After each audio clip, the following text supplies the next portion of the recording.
Okay, guys, how you doing? All right, so it's April 22nd. We're gonna do the first of two sections, but thankfully for both sections, the assignment's pretty small. So I think you're gonna get through this okay. This is really just about setting up a right triangle and then solving it correctly. So we use similar triangles to measure distances indirectly before. You know, if I have the shadow of a building and then the shadow of myself, I could set up a proportion. Today we're gonna solve problems involving angles of elevation and depression. Okay, so an angle of elevation is the angle formed by a horizontal line and an observer's line of sight to an object above the horizontal line. So if this is the horizontal here and they see something up above it, right there's your angle of elevation. Okay. An angle of depression is the angle formed by a horizontal line and an observer's line of sight to an object below the horizontal. So if this is your horizontal, your angle of depression this time is down below it. So you're going to be a little bit careful about the difference. Okay, and we're going to look at that as we pursue these couple of examples. So at the circus, a person in the audience at ground level watches the high wire routine. A 5'6" tall acrobat is standing on a platform that is 20 feet off the ground. How far is the audience member from the base of the platform if the angle of elevation to the audience member's line of sight to the top of the acrobat is 27 degrees? So what's going to happen is we're going to set up a right triangle here. We're going to sketch it so that it looks the way it needs to look. And then we're just going to solve it. We spent last section doing that, so we should be pretty good at that by now. So our drawing, we've got this platform here, which was 25 feet tall, and then a 5'5" person standing on top of it. So in essence, from line of sight, that's 30.5 feet off the ground, okay? The distance from the base of that to the audience member, we're not 100% sure, but we know that their line of sight angle of elevation there is 27 degrees. So in essence, we have a right triangle, okay? Whoops, let me go back. And we're going to be able to say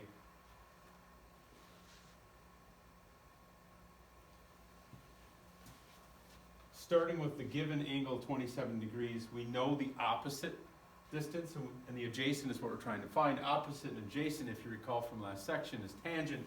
So we're going to say the tangent of 27 is 30.5 over x. Okay?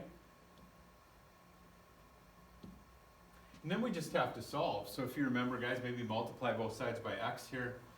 And then I'm going to divide by the tangent of 27. So 30 divided by the tangent of 27. Make sure you're in degree mode. And we get about 59.9, or about 60 feet away. Okay? So that's not so bad. Go ahead and pause the video. Give this one a shot. Okay, let's see how we did. At a diving competition, a 6-foot tall diver stands on top of a 32-foot platform. So here we've got a 32-foot platform. Okay? The front edge of the platform projects 5 feet beyond the end. Okay, so we've got the diving board there, and then we've got the 6-foot tall diver standing there. So that's 5 and that's 6. The pool itself is 50 feet in length. So if we went all the way over to here, that's 50 feet. But since I'm 5 feet out, I'm going to come down here and say that this distance over here is 45 feet. That whole 50 feet minus the 5-foot diving board. A camera is set up on the opposite end of the pool, even with the pool's edge. So the camera is right over here somewhere. Okay? If the camera is angled so that the line of sight extends to the top of the diver's head, what is the camera's angle of elevation? So that's how the camera angle is set up. Okay? So what we're ultimately trying to find is that angle right there. Well, again, compared to that angle, I've got this length. This would be 32 plus 6, 38. And I've got this length. So I've got the opposite and the adjacent. That's the tangent. Okay, so I could say that the tangent at x is equal to opposite. Again, 32 plus 6, that's going to be 38. Over the adjacent, which is 45 for this one, because we're projected 5 feet out over the pool with that diving board. So from last section, how do I get rid of tangent or undo tangent so that I can get it by itself? I have to take the inverse tangent of both sides. So if I go inverse tangent of 38 over 45, should get my answer. Okay? And I believe it's 40 degrees or so. Okay? If you got that, give yourself a pat on the back. All right, angle of depression. Maria is at the top of a cliff and sees a seal in the water. If the cliff is 40 feet above the water and the angle of depression is 52 degrees, what is the horizontal distance? So our picture is going to look a little different this time because our horizontal goes straight out and the angle of depression is straight down. If you go all the way back to chapter 3, if you remember, if we have two parallel lines, DC and then this horizontal up here, if they're cut by a transversal, the alternate interior angles are congruent. So if this is a 52 degree angle of depression, this angle down here is 52 degrees as well. And now I've just got a right triangle again. Compared to that 52 degree angle, I know the opposite, that height of 40 feet, and I'm trying to find the adjacent. Opposite over adjacent is tangent again, okay? So then we're just gonna set it up. We're gonna say the tangent at 52 is equal to the opposite, which was 40 over x. Multiply both sides by x, divide by the tangent of 52, and we get about 31.3 feet, okay? All right, pause the video, give yourself a chance to try this out, and we'll look at it in a bit. All right, it says Luis is in a hot air balloon 30 feet above the ground. Okay, so Luis is standing up here, and this is 30 feet. She sees the landing spot at an angle of depression of 34 degrees. So if this is the horizontal, okay, she sees her landing spot over here, we'll call it L for landing spot, if you will, at 34 degrees. So that's an angle of depression there. What is the horizontal distance between the hot air balloon and the landing spot? So that's this distance here, this x. But if you recall from the last diagram, if that's 34 degrees, then this is also 34 degrees. Alternate interior angles are congruent. So compared to that 34, I've got opposite, I'm looking for adjacent. That's tangent, so the tangent at 34 is equal to opposite, which is 30, over adjacent, which is x.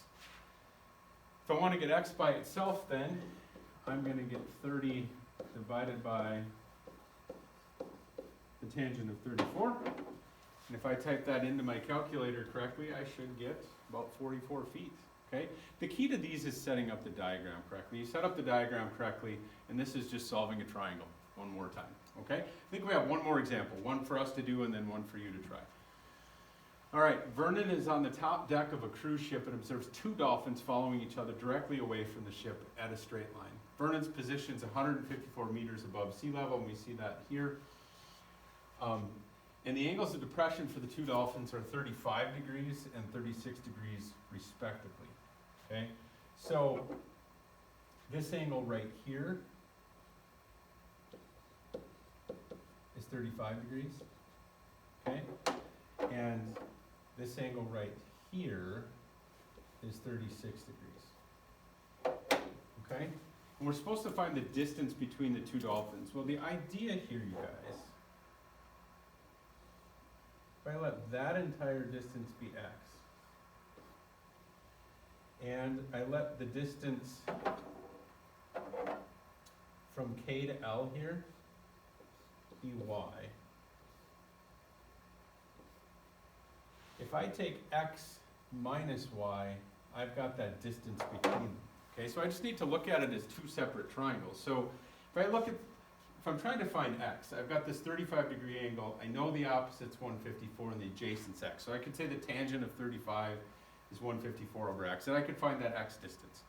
Well, the second triangle is just a little bit smaller. The tangent of 36 would be 154 over y.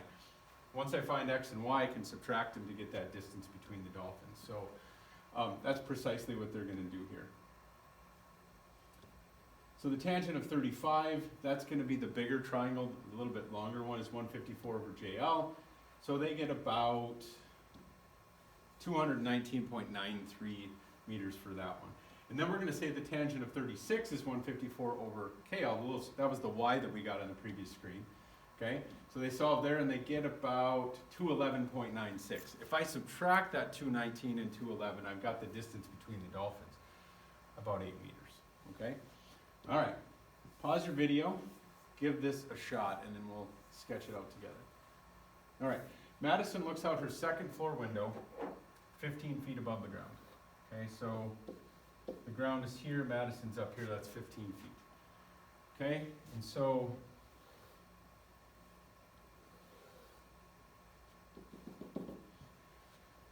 she observes two parked cars. One car is parked along the curb directly in front of her window.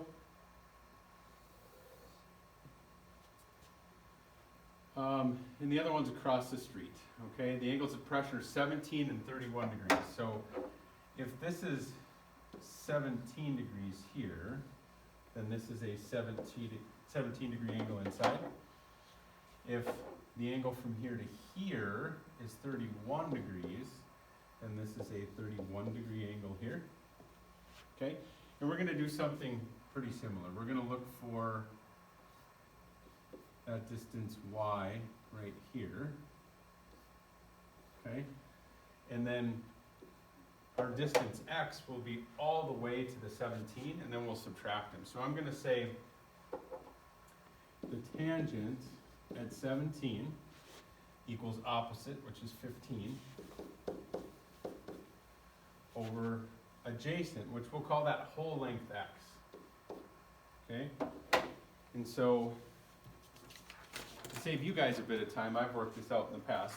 So, if I type in 15 divided by the tangent of 17, I get my x to be about 49 feet. Okay? Secondly, I'm going to say that the tangent at 31 is equal to 15 over y. Okay? Again, I've worked this out for you before, so I get about 25 for y. Okay? And if I take x minus y, I should get my solution. So 49 minus 25 is about 24 feet apart, these two parked cars. Okay? All right, so as I promised, the assignment would be pretty small. Page 583, 5 through 19, the odds. You guys shouldn't have too much trouble with that. Good luck, you guys.